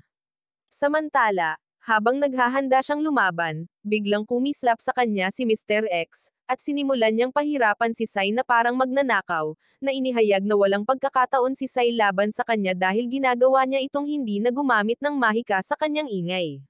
Siya ay patuloy na hinahampas sa kanyang likuran ng labis na kahit si Kina ay naaawa para sa kanya. Kasabay nito, si Meiwa ay lumulubog ng malalim sa lawa, at bigla siyang nagpasya na gumawa ng isang bagay tungkol sa kanyang kalunos-lunos na sitwasyon. Lumalangoy siya sa ilalim ng lawa, kung saan naroon ang marka ng bayani, at matagumpay na nabunot ang espada. Gamit ang ilang motivational speech na narinig niya kay Josh Moika, bigla siyang naging Power Ranger na may mababang budget na tinatawag na Brave. Samantala, habang si Sai ay patuloy na napapahirapan sa kanyang buhay, bigla niyang napagtanto ang prinsipyo sa likod ng ingay ni Mr. X. Inihayag niya na ang ingay na ipinagyayabang ni Mr. X ay ang pagsigaw ng kanyang kaluluwa. So, ibig sabihin kung mas malakas ang sigaw niya, matatalo niya siya. Agad itong isinagawa ni Sai at itinaboy sa isang iglap ang kalaban. Kaya, ginamit ni Mr. X ang mga panlolokong tricks, sinusubukang atakihin ang mga babae, ngunit biglang hinaranggan ni Kurooni ang pag-atake, na ikinagulat ni Sai na bumalik siya. Sinabi niya sa kanya na nagawa niyang makipag-ayos sa isang plea bargain, at pagkatapos ay sumusugod ito kay Mr. X para pabagsakin siya dahil isa siya sa Simeo 8. Matapos siyang patumbahin, sinabi ni Kurooni na mas malaking problema ang haharapin, ang halimaw na si Cucumber, na abalang gumugulo sa buong lungsod. Habang tumatakbo sila patungo sa lungsod, bigla nilang nakita ang ating mababang budget na Power Ranger na lumilipad patungo dito, at bago nila ito namalayan, tuluyan na niyang napawi ang halimaw. Pagkatapos, lumilipad si Brave patungo kay Mr. X, na nagnanais na wakasan siya, ngunit mabilis siyang pinigilan ni Sai, tinanong siya kung bakit gusto niya siyang tapusin. Lumipad si Power Ranger Brave, at makalipas ang ilang segundo, nagpakita si Meiwa, tumatakbo mula sa kabilang panig. Nagulat, tinanong siya ni Sai kung paano siya nakaligtas, at sumagot siya na siya ay nailigtas ni Brave. Sa sumunod na eksena, ipinaalam ni Kurooni kay Sai ang tungkol sa mga pangyayari sa ministeryo. Tinanong niya siya kung nagpapatuloy pa rin ang pag-aakit nito, at sumagot siya ng oo. Pagkatapos ay sinabi sa kanya ni Sai na walang paraan na siya ay magtatagumpay dahil alam na niya ito, at sinabi niya na ginawa niya lamang ang lahat ng iyon upang magising ang kanyang malikot na bahagi dahil siya ay masyadong mapurol sa mga babae. Ang orihinal niyang plano ay pakasalan siya ng isang disenteng babae. Pagkatapos ay iminumungkahi niya na pakasalan niya si Hatori, na ikinagulat niya, at siya ay tumakbo ng nahihiya. Sa kabilang panig ng akademya, yumakap si Tiroya sa kung sino man iyon na nagtatanong sa kanya kung bakit hindi nasawi si Sai sa labyrinth, at sumagot ang lalaki na ilalabas sana ni Sai ang selyo sa mga guho at masawi, ngunit nagbago ang hinaharap mula nang may ibang taong naglabas ng selyo. Idinagdag niya na muling isinulat ni Sai ang hinaharap ng mana sa pamamagitan ng kanyang mabilis na paglaki, ngunit ang utak ni Tiroya ay masyadong mabagal upang maunawaan ang kanyang sinasabi. Iminumungkahi niya na pahirapan nila si Haturi sa susunod, ngunit ang sagot ng lalaki na ang isyu sa pamilya ni Haturi ay hindi niya negosyo. Agad na umalis si Tiroya, at naglabas ang lalaki ng pendant na nagpapakita ng bird hairpin. Mga 10 taon na ang nakakaraan, binigyan niya ng mamahaling hairpin ang isang babae na binili niya gamit ang pera niya sa pagkain para lang matuwa siya, at sa pag-alis niya sa orphanage, sinabi niya rito na kapag hindi niya itinapon ang hairpin, hindi niya ito makakalimutan, at baka magkita silang muli. Bumalik sa kasalukuyan, Ginaaysing ni Kina si Sai upang tanungin siya tungkol sa kanyang kaarawan, at sinabi niya sa kanya na ito ay dapat na parehong araw ng Pasko. Nagtataka si Kina kung bakit hindi siya sigurado, at sumagot siya na hindi niya alam ang eksaktong araw, ngunit naiwan siya sa harap ng simbahan noong araw ng Pasko. Sinabi rin niya sa kanya na hindi niya alam ang kanyang kaarawan, kaya pinili niya ang isang petsa para sa kanyang sarili. Pagkatapos, nakitang muli ni Sai ang kanyang hairpin at tinanong siya kung nagkita na sila noon, ipinaliwanag na ibinigay niya ito sa isang babae 10 taon na ang nakakaraan. Tinatanong niya kung paano niya ito nakuha, ngunit hindi maalala ni Kina. Nang makitang nag-aalala siya tungkol dito, napagpasyahan niya na naghahanap lamang siya ng lahat ng paraan upang patunayan na konektado sila ng kapalaran. Sa panig ni Ito, habang pinag-iisipan ang kanyang mga susunod na galaw, nag-iisip siya tungkol sa paghawak ni Sai sa kanyang mga asset. Gayunpaman, sa katotohanan, nakita niya ang kanyang sarili na nasa sampulan ng isang halimaw na kuhol. Dahil sa pagkainis, inactivate niya ang kanyang mahika para supalan ang halimaw. Sa sandaling naniniwala siyang natalo na ito, sinubukan ng nilalang na bumalik, na pinipilit siyang magpakawala ng isa pang makapangyarihang spell, na tuluyang sumisira dito. Pagkatapos, bigla siyang nakakita ng isang itlog sa loob ng labi ng halimaw. Sa sandaling iyon, dumating ang dragon at tinanong kung ano ang kanyang ginagawa. Mabilis na itinago ang itlog, sinabi ni Ito na inaalis niya ang mga mahiwagang nilalang upang matiyak ang kaligtasan ni Sai. Lumalabas na ang bilang ng mga mahiwagang hayop ay dumarami mula nang magising si Sai bilang Demon King. Samantala, sina Sai at Meiwa ay nanunood ng Power Rangers sa TV, kasama si Meiwa na masigasig na nagpapatingkad sa bagong bayani kasi kung hindi niya gagawin, walang ibang makakaalam. Sa kabilang banda, si Kina ay walang pag-iisip na lumalamon ng mangkok ng kanin na parang matako mula sa iyong bayan. Pagkaalis niya, nagtanong siya tungkol sa kanya, at ipinaliwanag ni Meiwa na kulang si Kina ng malakas na mahiwagang kakayahan, na nagiging sanhi ng pagmamaliit ng iba sa kanya. Sa kanilang lipunan, ang mga gumagamit ng magic ay itinuturing na mga piling tao, na ginagawa siyang isang outcast. Lumapit si Koroni para ipaliwanag ang katangian ng mana at ilang anime jargon na hindi mo dapat alalahanin. Determinado na baguhin ang mundo, ginawa ni Sai ang kanyang misyon na tulungan si Kina na patunayan ang kanyang halaga. Nang nilapitan niya siya sa ibang pagkakataon, inanyayahan siya sa klase, hindi niya inaasahang tinanggal niya ang kanyang mga damit at lumipad gamit ang kanyang invisibility skill, na iniwan si Sai na nakatulala habang hinahabol siya na parang walang isip na talunan. Sa pagbabalik, itinuro ni Koroni na ang pakikasama ni Sai kay Kina ay nasira din ang kanyang sariling reputasyon, dahil ang pagiging kaalyado ng Demon King ay may sariling mantsa. Mamaya sa cafeteria, ipinaalam ni Sai kay Kina na plano niyang putulin ang relasyon sa kanya. Gayunpaman, ganap niyang na-misinterpret ng kanyang mga salita, kumbinsido siya na sinusubukan niyang protektahan siya. Kaagad niyang binigay sa kanya ang mahigpit na yakap bago lumipad muli. Si Haturi ay nanonood, nakakaramdam ng paninibugho gaya ng dati, ngunit nang mahuli siya ni Sai na nakatitig, mabilis siyang tumugon sa isang awkward wave. Kasunod nito, nagkita sila sa rooftop, at ipinahayag ni Sai ang kanyang pag-aalala tungkol sa kawalang interes ni Kina sa kanyang akademya, nagtanong kung makakatulong siya, ngunit naiinis si Haturi at umalis, sinabing hindi niya ito matutulungan. Gayunpaman, sa lalong madaling panahon ay pinagsisihan niya ang kanyang tugon. Samantala, sa silid ni Ito, maingat niyang inaalagaan ang isang itlog, umaasang mapisa ito at maging isang magic beast para kay Sai.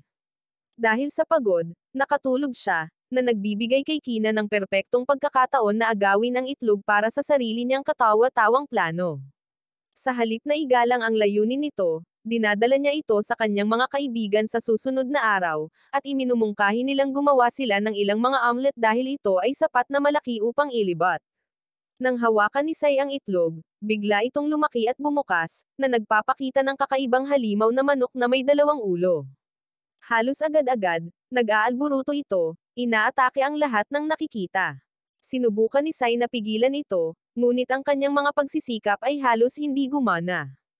Habang nagmamadali siyang protektahan si Kina, napagtanto niyang nagsimula ang buong gulo dahil sa kanyang walang ingat na mga gawain. Sa sandaling iyon, dumating si Ito, na inihayag na siya ang nag-alaga sa nilalang at kayang kontrolin ito.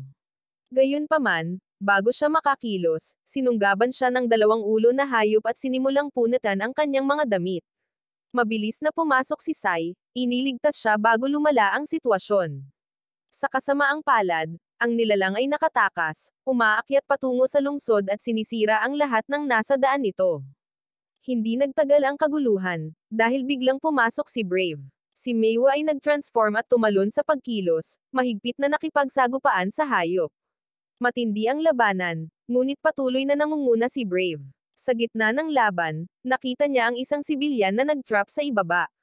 Mabilis siyang nagmadali upang bigyan ng katiyakan ang mga ito, ngunit nalaman na ito ay isang babae na, sa isang nakakagulat na turn, kinas siya bilang tanda ng pasasalamat at hiniling sa kanya na ilihim ito. Kinabukasan, ikinwento ni Sai ang mga kamakailang pangyayari, ngunit tiniyak ni Rary na maayos ang lahat, at hindi na kailangang pag-isipan pa ito. Habang papalabas ng kwarto si Sai, muling nag-cross ang landas nila ni Kina. Ipinaalam niya sa kanya na plano niyang pumasok sa klase ng mas regular mula ngayon, na ikinagulat niya. Gayunpaman, pagkatapos niyang umalis, napagtanto ni Sai na magsisimula ang bakasyon sa susunod na araw, kaya walang silbi ang desisyon ni Kina. Samantala, pabalik sa klase, tinanong ni Hatori si Kurooni tungkol sa kasal na iminungkahi niya noong isang araw para malaman kung nagbibiro siya or ano, at sumagot si Kurooni na hindi siya nagbibiro. Casual niyang binanggit na alam niya ang background ng pamilya ni Hatori, at nagpadala na siya ng opisyal na imbitasyon sa kanyang ama, at tinanggap niya ang kahilingan para sa isang formal na pagpupulong ng kasal, na ikinagulat niya. Ilang taon na ang nakalilipas, isang mayamang lalaki ang bumisita sa bahay ampunan ni Sai upang magbigay ng ilang mga donasyon, at habang ang mga bata ay nagpasalamat sa kanya, sinabi niya sa kanila na magpasalamat sa Diyos sa halip, dahil ginawa lamang niya ang inaasahan sa kanya bilang isang mananampalataya. Naging mapanghamon si Sai at sinabing hindi siya nagpapasalamat sa ilang mythical god na wala. Nagalit ang lalaki at sinabihan siyang humingi ng tawad, ngunit nanatiling matigas ang ulo ni Sai, sa kabila ng pagsisikap ng mga madre na balaan siya.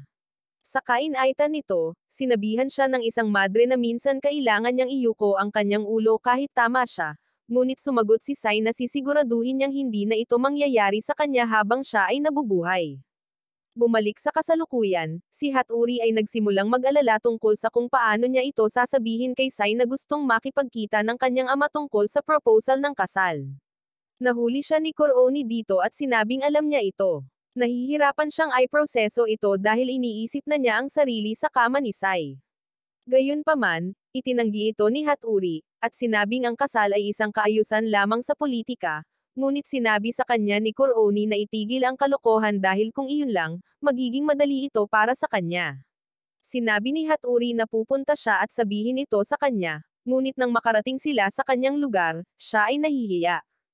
Gayunpaman, nagawa niyang sabihin sa kanya na sumama sa kanya upang makita ang kanyang ama para sa ilang political talks, ngunit hindi niya hayagang sinasabi sa kanya na malapit na nilang itali siya sa isang kasal na walang mga panghalip na sumusunod doon.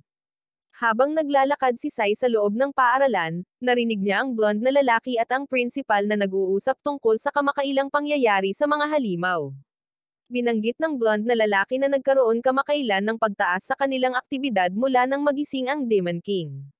Habang nakatingin kay Sai habang papalayo siya, nakuha ni Sai ang pahiwatig na siya ang tinutukoy niya bilang dahilan. Kaya, hinarap niya siya, ngunit tinanong siya ng lalaki kung hindi pa niya napapansin ang kanyang responsibilidad. Pagkatapos, tumungo sila sa Hatchery's hometown, at pagdating nila doon, bigla silang inatake ng isang babae, ngunit mabilis itong pinigilan ni Hatori. Ito pala ay kapatid ni Hatori, si Yoko, at sinusubukan lang niya ang kanilang reflexive skills. Nang makita siya, naalala agad ni Meiwa na ito ang babaeng kumis sa kanya.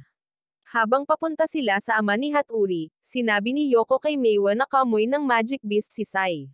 Ibinunyag niya na sensitibo siya sa ganoon dahil nakagat siya ng magic beast noong bata pa siya, at umaagos sa katawan niya ang ilang mana beast.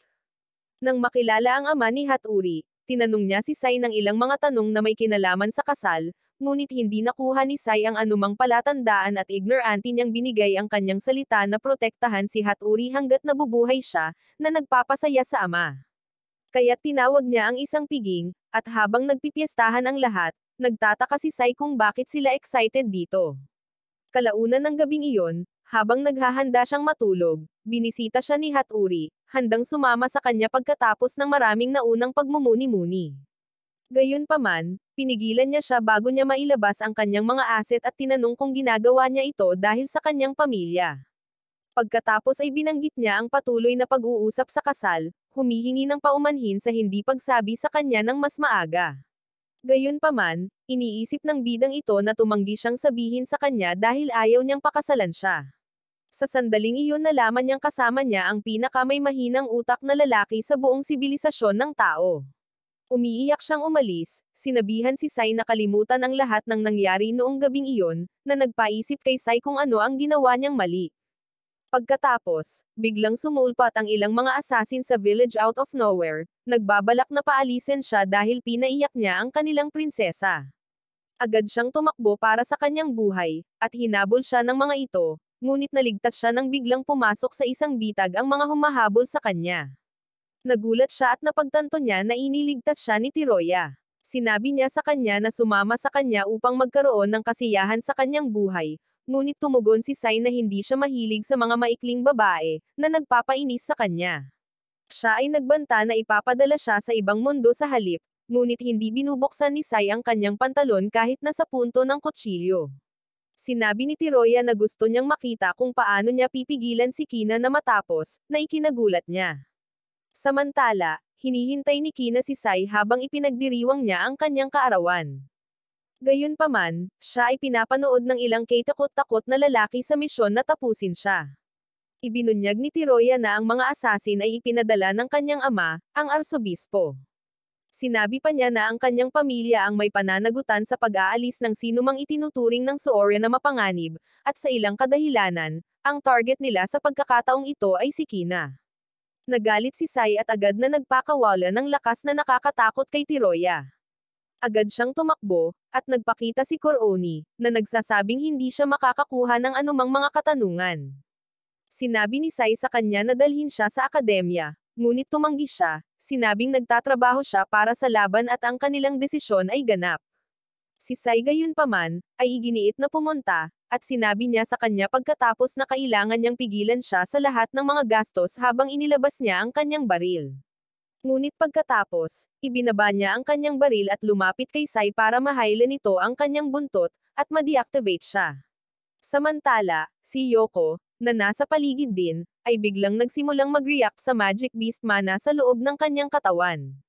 Si Sai ay hindi nagbibigay ng pakitungkol dito, at lumakad sa isang kalapit na puno upang buksan ang isang portal na nagdadala sa kanya sa akademya. Sa akademya, ang mga kilabot ay nasa bingit ng pagpaslang kay Kina, ngunit sa sandaling iyon, ang blonde na lalaki ay biglang nagpakita at nagsimulang umatake hanggang sa tapusin niya ang lahat ng ito, na iniligtas si Kina at siya pala si Yamato Boichiro. Pagkatapos, sinabi niya kay Kina na lagi siyang naghihintay sa kanya, na sinasabing ibinigay niya sa kanya ang hairpin. Dumating si Sai sa sandaling iyon at nagulat siya na nailigtas ni Yamato si Kina. Gayunpaman, tumugon si Yamato na si Kina ay isang pagkakakilanlan, na plano niyang pagsamahin upang makuha ang malaking katawan na kailangan upang masakop ang mga Diyos. Ito ay nagudyok kay Sai na tanungin siya kung bakit nag-utos ang Suorya na tapusin siya ngayon, at sinagot ni Yamato na siya ay tinanggihan ng mga Diyos. Napagtatanto na iniligtas lamang ni Yamato si Kina dahil sa kanyang makasariling pagnanais na gamitin siya, pinakawalan ni Sai ang kanyang kapangyarihan, na sinasabing paprotektahan niya ito. Pinutol ni Yamato ang braso ni Sai, ngunit agad itong muling nag-regenerate. Nang tangkain niyang atakihin siyang muli, biglang nagpakita si Ito na may kasamang mga mahiwagang hayop, na nagsasabi na nakahanap siya ng paraan upang pasunurin niya ang mga magic beast para magamit sila ni Sai. Agad namang pumayag si Sai na gamitin ang mga ito, at tinanong siya ni Yamato kung gusto ba talaga niyang gamitin ang mga isinumpang kapangyarihang ito. Sumagot si Sai na tatapusin niya ang kwentong ito kung saan ipinag-utos ng Diyos ang pagkasawi ng mga tao. Nang marinig ito, sinabi sa kanya ni Yamato kaya siya ang Demon King, dahil siya ang wawasak sa mundo. Habang ang dalawang lalaki ay naghahanda sa pag-aaway, ang mga magic beast ay umaalingaw sa loob ng akademya, na ginawang gumuho ang buong lugar. Nang makita ito, hinugot ni Yamato ang kanyang espada, handang harapin si Sai. Nalilito si Ito, at itinuro na ang mga pag-atake na nakabatay sa mana ay hindi dapat maging posible sa shielded domain na ito, ngunit nagkibit-balikat lang si Sai at sinabing ang pag-atake ay walang kinalaman sa mana. Samantala, si Meiwa ay nagmamadali patungo sa larangan ng digmaan sa kanyang brave suit, iniisip kung si Sai ay tunay na naging rogue. Patungo kay Tiroya, pinapanood niya ang lahat ng ito, nasa sabik para sa ilang aksyon. Biglang sumulpat ang kanyang ama, puno ng dugo at halos hindi kumapit sa buhay. Sa kanyang huling hininga, sinabi niya sa kanya na si Yamato ang gumawa nito sa kanya at dapat niyang ipagpatuloy ang legacy ng kanilang pamilya. Tumanggo si Teria, pagkatapos ay diretsyong tinapos siya. Sa panig ni Ito, pinapanood ng kanyang pamilya ang lahat ng nangyayari sa live na TV, at nagpa siya ang kanyang ama na oras na para pumasok. Kahit na ang kanilang angkan ay hindi eksaktong magkasundo kay Tiroya, iginiit niya na kailangan nilang magtulungan laban sa mas malaking kasamaan. Sa sandaling iyon, nagpakita ang lola ni Haturi at iniabot sa kanya ang espada ng pamilya, isang espada na matagal nang hindi nabubunot. Tila, ito ay nagbubukas lamang kapag ito ay gusto nito, kaya ito ay karaniwang isang espada na may mga isyu sa pangako. Bumalik sa larangan ng digmaan, si Sai at Yamato sa wakas ay nagharap. Napakalakas ng espada ni Yamato, at hindi na makakasabay ang mana regeneration ni Sai. Nang malapit nang maabot ni Yamato ang pangwakas na atake, si Ito ay pumasok, inagaw si Sai, at tumakas sa pamamagitan ng pag-sprint sa ibabaw ng isang magic beast. Samantala, ang ninja core ni Tiroya at Haturi ay nagsimulang magtipon at nagplano ng kanilang susunod na hakbang. Si Tiroya, na ngayon ang namamahala, ay nagpa siya na ipadala si Haturi at ang kanyang kapatid na babae sa isang misyon ng pagpapakasawi upang makuha ang talim ng pamilya. Nag-alinlangan si Haturi, ngunit walang pakialam si Tiroya. Gusto lang niya ang espada para sa kanyang kakaibang dahilan. Habang naghahanda sila para sa tila tiyak na kapahamakan, dumating si Brave at nakitang nahihirapan si Yoko. Napansin niya ang mga kakaibang marka sa kanyang leeg, mga palatandaan ng isang mana magic beast, at sa halip na tugunan ng mas malaking larawan, nagagalit si Brave kay Sai sa pag-iwan ng babaeng tulad nito. Tumungo kay Sai, tumungo sila sa dragon para humingi ng tulong. Narating nila ang punong guro sa bakana ng Dragon's Den, at humakbang siya para pigilan si Yamato habang sina Sai at Ito ay nagpapatuloy sa loob. Habang nasa daan, nakasalubong nila si Reri, na nagsimula sa kanyang karaniwang walang tigil na Saturday, ngunit dumaan sila at sa wakas ay nakarating sa kanilang destinasyon. Muling nagkita sina Sai at ang dragon, at sinabi sa kanya ng dragon na oras na para ilabas ang kanyang buong potensyal. Ipinahayag ni Sai na sisirain niya ang Diyos, na ikinatuwa ni Ito sa kanyang kapangahasan. Tumungo sa likod ng dragon, lumipad sila sa kalangitan, dumiretso kay Yamato. Gayunpaman, handa si Yamato tulad ng paghahanda niya sa pag-atake ngunit hinarang siya ng punong guro. Samantala sinubukan ni Haturi ang isang palihim na pag-atake, ngunit ang kanyang maalamat na espada ay tumangging humiwalay. Inis ngunit hindi napigilan, tumalon siya sa dragon, para lang saluhin siya ni Sai na parang isang prinsesa at bamulong na gusto niyang magkaroon sila ng sesyon pagkatapos ng gulo na ito. Pagkatapos, nang walang babala, inihulog niya lang siya sa dragon.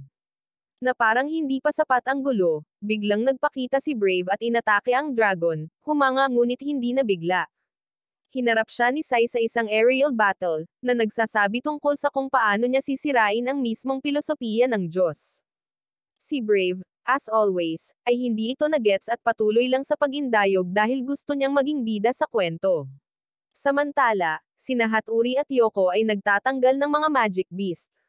Si Tiroya, mula sa kanyang command center, ay sumusunod sa payo ng isang makulimlim na lalaki na nakasalamin. Ang lalaking ito, malinaw na nag-iimbak, ay nagpadala ng isang asasin pagkatapos ni Haturi at Yoko upang matiyak na mananatili sa kapangyarihan si Tiroya. Bumalik sa langit, nag-all out si Sai para tapusin si Brave nang, nagulat, naglabas si Brave ng bagong suit na lumalaban sa mga pag-atake ng mana at nakakaubos pa ng mana ng iba.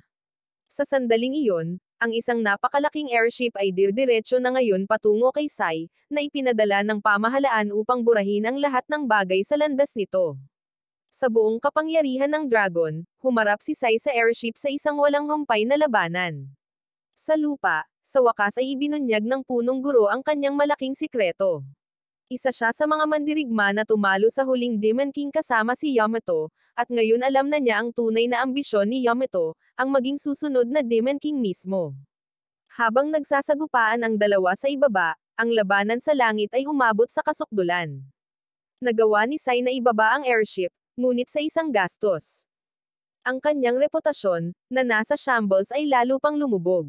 Si Brave na nag-aalala tungkol sa kapalaran ni Sai, ay nanunood habang si Kina ay biglang nagsimulang magsabi tungkol sa digmaan at genocide.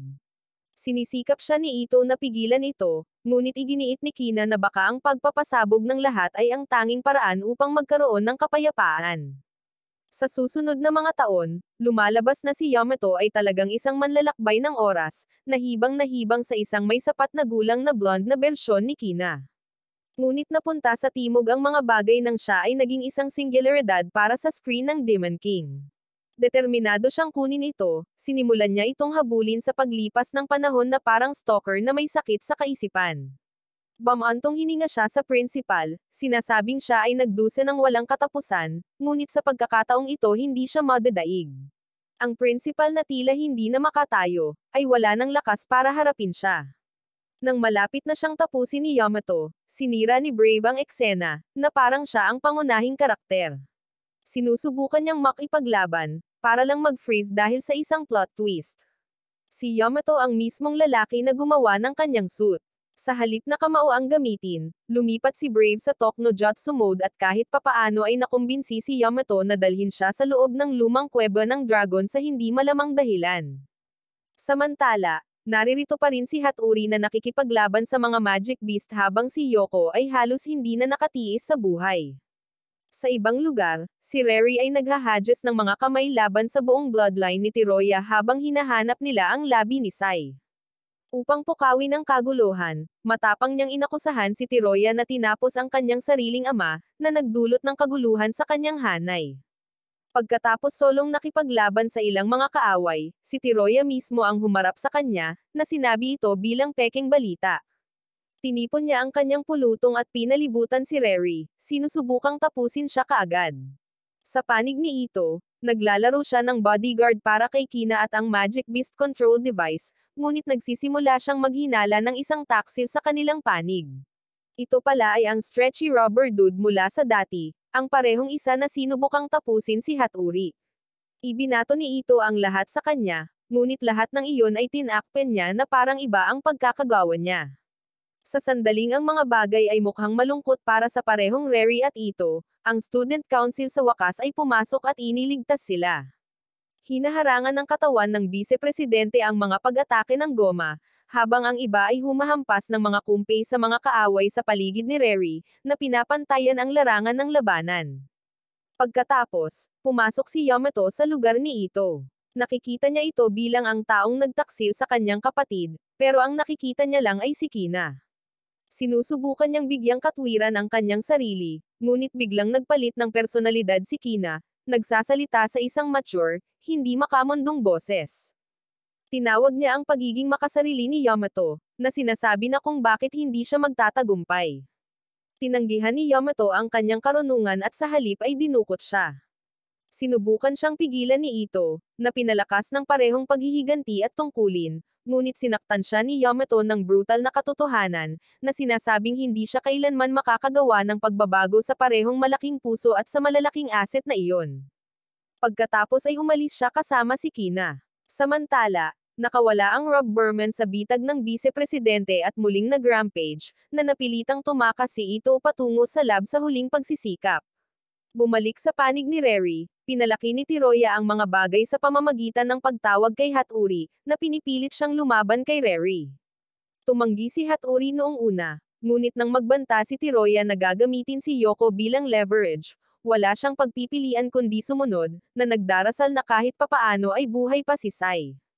Siya ay humakbang upang lumaban, ngunit bago ang anumang bagay ay bumaba, ang sariling tagapayo ni Tiroya, ang parehong puppeteer na gumapang na nagpababa ng airship, ay nagtaksil sa kanya at nagsimulang tapusin ang kanyang mga tauhan.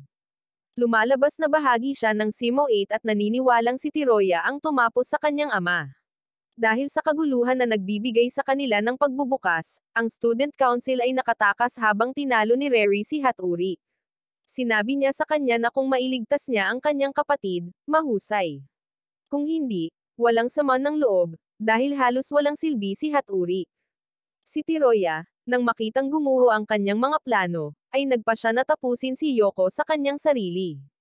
Ngunit bago niya magawa, nagpakita si Brave, iniligtas ang kanyang side chick at inalis siya doon sa tabi ni Yamato. Samantala, sa lab, si Ito at ang Bise-Presidente ay naglagay ng bitag. Habang ang Bise-Presidente ay pinananatiling abala ang Rob Berman, inilabas ni Ito ang malalaking baril, liquid nitrogen. Matagumpay niyang na-freeze at nabasag ang Rob Berman. Ang kanyang mas mababang kalahati ay namamahala upang makatakas, ngunit ang kanyang misyon ay tapos na. Bumalik sila sa larangan ng digmaan upang tulungan ang iba. Sa pag-alis ni Haturi, sa wakas ay nakakuha ng rematch si Rary kay Tiroya. Naghagis sila ng kamay, ngunit si Tiroya ay palihim na tumakas. Pagkatapos, humarap si Rary laban sa puppeteer dude. Sinusubukan niyang tumawag ng tigil labanan, ngunit hindi siya naniniwala dito. Nag-away sila, at sinimulan niya itong itulak pabalik hanggang sa dumating si Ito bilang kanyang backup. Nakipagtulungan ang dalawa at pinawi siya, ngunit napagtanto nila na ang katawan ay isa lamang papel. Ang tunay ay nabubuhay at tumakas, umaasang hindi na muling mag-cross ang landas nila ni Rary. Nang sa tingin ng lahat ay tapos na ang kaguluhan, literal na bumangon si Sai mula sa pagkawasak ng airship, pinakita pareho ang kanyang nakakabaliw na kapangyarihan at ang kanyang six-pack abs. Huminto ang buong larangan ng digmaan upang masaksihan ang kanyang pagbabalik mula sa mga sawi. Sa muling pagsasama sa kanyang mga kaalyado, kinumpirma niyang wala na si Kina. Nang walang pag-aaksaya ng oras, sumakay siya sa dragon at nagtungo upang tapusin ito minsan at para sa lahat. Samantala, binigyan ni Tiroya si Haturi ng huling order na tapusin si Sai, ngunit sa wakas ay nagpa siya si Haturi na yumay na siya.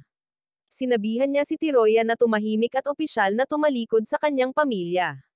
Lahat ay nabigla, na nagsasabing wala siyang pagpipilian dahil ang pagsuwi ay masisira ang kanilang lahi. Ngunit tinatanggap ni Haturi ang landas ng pagmamahal kaysa sa tungkulin sa pamilya. Inalis niya ang maalamat na Sora Blade, isang sandata na ipinasa sa kanyang angkan sa mga henerasyon, na ginagawang malinaw na ginagawa niya ang mga bagay sa kanyang paraan ngayon. Sa isang solong slash, tinatapos niya ang lahat ng Allopiers ni Tiroya at ganap na pinangungunahan si Tiroya mismo. Nang malapit na niyang makuha ang huling atake, sumabad si Koroni, sinabing kailangan nila si Tiroya ng buhay upang mabayaran niya ang kanyang mga kasalanan. Samantala, pinapanood ni Haturi si Sai na lumilipad sa abot tanaw, naaalala ang kanyang pangako na magkaroon ng sesyon pagkatapos nito at tahimik na ninais siya ng swerte. Para naman kay Sai, sinimulan niyang sabihin sa dragon ang lahat ng bagay.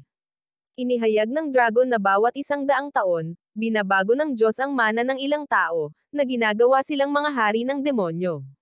Sa tuwing masasawi ang isang tao, lumilipas ang isang siglo bago magpakita ang isa pa. Maingat na nakikinig si Sai, na nagpaplanong sirain ang sumpang sistemang ito minsan at magpakailanman. Ngunit bago siya makakilos, muling pumasok si Brave sa eksena, diretsyong lumipad sa kanya para sa isang huling showdown.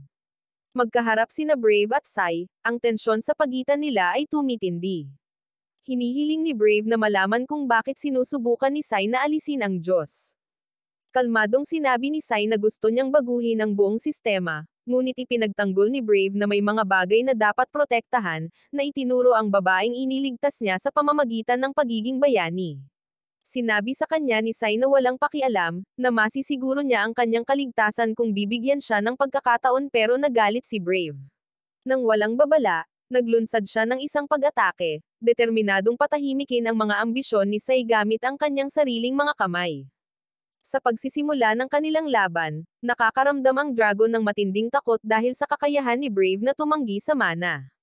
Desperado, tinanong niya si Sai kung paano ito haharapin. Sumagot lang si Sai na haharapin niya ito, at sa gayon ay sumulong siya, na nagpapahintulot sa mapangwasak na welga ni Brave na tumama. Ang pag-atake ay pumawi sa kalahati ng katawan ni Sai, at habang ang enerhiya ay sumire sa kanya, si Brave ay nakaramdam ng matinding pagkakasala. Dahil babagsak ito sa lupa, nagpupumilit si Brave na iligtas sila, ngunit walang kapangyarihan ang kanyang suit para hilahin silang dalawa at pumapasok ito sa emergency survival mode. Sa sandaling iyon, mabilis na gumaling ang katawan ni Sai, at nasalo niya silang dalawa, ligtas na lumapag. Sa pagtingin kay Brave, tiniyak niya sa kanya na magiging maayos ang lahat habang inaabot niya ang maskara ni Brave. Binasag niya ito, inihayag si Meiwa sa ilalim ng maskara. Nagmamasid mula sa malayo, si Yoko ay sumugod sa kanila at nakita ang nakalabas na mukha ni Meiwa. Humingi siya ng paumanhin sa panluloko sa kanya, ngunit pinatawad siya nito, niyakap siya ng mahigpit. Si Sai, gayunpaman, ay walang oras na dapat sayangin. Ipinagpatuloy niya ang kanyang misyon, ngunit bago siya umalis, pinangunahan siya ni Meiwa upang pagalingin ang reaksyon ni Yoko sa mga magic beast. Tinanggihan ni Sai ang kahilingan at sinabi na kapag nabura niya ang Diyos, magbabago ang lahat. Pagkatapos ay inihayag niya na plano niyang gawin ang dragon na humalili sa Diyos at muling hubugin ang sistema. Itinuro ni Meiwa ang kabalintunaan na ang mga aksyon ni Sai ay magpapakita sa kanya na parang sinusubukan niyang sakupin ang mundo, ngunit hindi binibigyang pansin ni Sai ang iniisip ng mga tao. Samantala, dinala ni Yamato si Kina sa isang pasilidad na bahay sa control center ng Diyos, na inaalis ang lahat sa kanyang landas. Sinabi niya kay Kina ang tungkol sa kanyang plano na palitan ang Diyos at gawing muli ang sistema. Gayunpaman, si Kina, ang kanyang katawan na nag-host ng isa pang entity, ay nagbabala sa kanya na ang kanyang mga pagsisikap ay walang saysay. Iginiit niya na siya ang pagkakakilanlan at ang pagsasama sa Demon King ang kanyang kapalaran. Tumanggi si Yamato na tanggapin ito, sa kabila ng paulit-ulit na pagkabigo. Hindi pinapansin ang kanyang mga salita, hinawakan niya ang kanyang kamay at ipinagtapat ang kanyang pagmamahal. Sa sandaling iyon, gumawa si Sai ng isang dramatikong pagpasok, na nagpahayag na ililigtas niya si Kina, sisirain ang Diyos, at sisirain ang kasalukuyang sistema.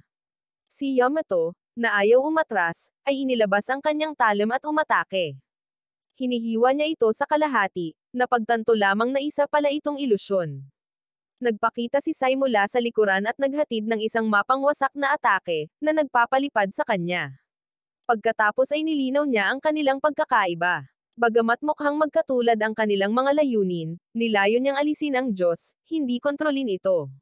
Sa sandaling iyon, kinilala ng isang sundalo si Sai bilang ang hari ng demonyo at inihayag ang isang nakakatakot na katotohanan, umiiral ang mga hari ng demonyo upang sumanib sa pagkakakilanlan at pagkatapos ay lipulin ang sangkatauhan bawat siglo. Ginagamit sila ng Diyos bilang mekanismo ng paglilinis.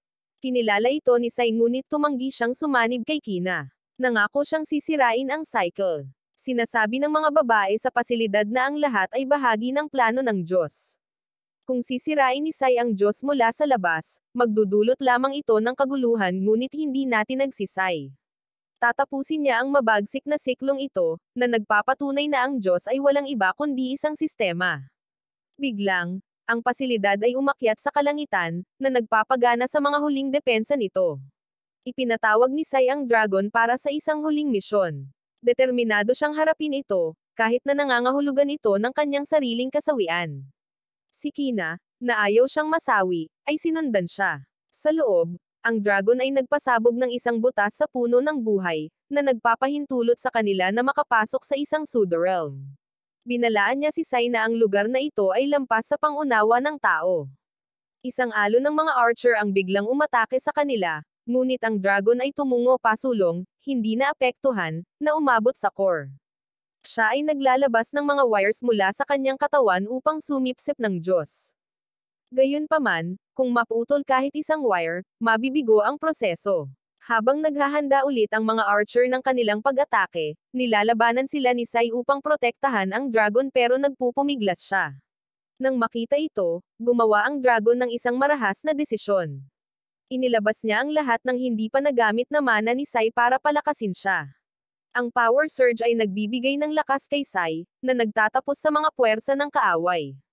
Gayunpaman, kung paanong ang pagsipsip ay malapit ng matapos, ang pangwakas na pagtatanggol ng Diyos ay isinaaktibo, isang multi-dimensional na butas na nagbabantang ubusin sila.